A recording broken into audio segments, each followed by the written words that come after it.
Hello guys, welcome back to my channel.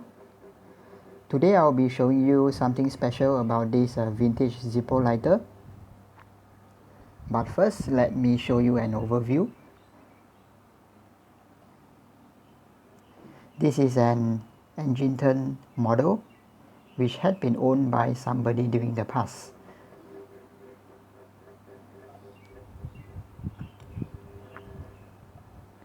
Having a look at the bottom stem,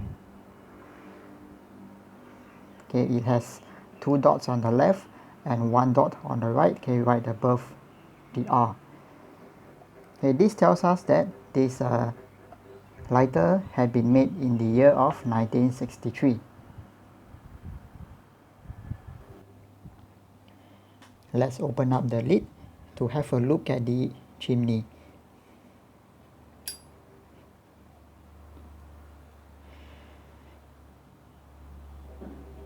You see that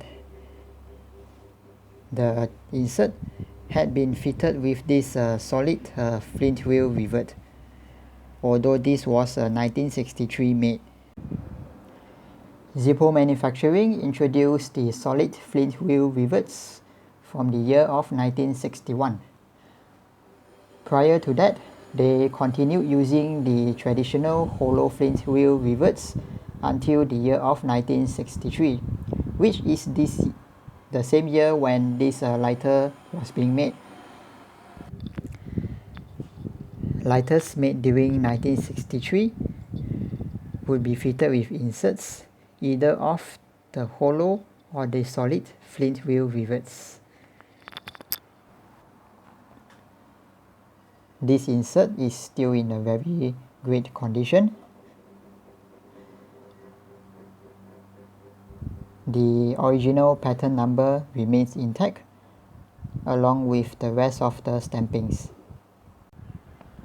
This is what makes this lighter so special. At the bottom of the insert, it had been fitted with this rare and uncommonly found red felt padding.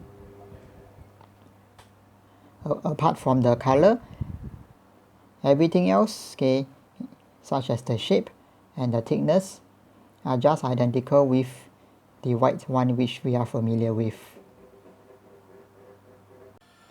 These red felt paddings were first installed to identify some inserts that had faulty components within. Zippo Manufacturing subsequently started putting these red felt paddings into inserts that were not faulty. They likely did that to get rid of the excess amount of these that were lying around. These were put into inserts primarily between 1963 to 64. However, there are many reports which stated that these were also found within lighters made during different years. Based on the information which I had shared, I do believe that every components of this lighter are original and are matching. If you liked watching this video, please give me a thumbs up and do provide your comments to continue the discussion. Do consider subscribing to my channel for upcoming videos of interesting Zippo lighters from my collection. As always, thank you for watching and have a great day.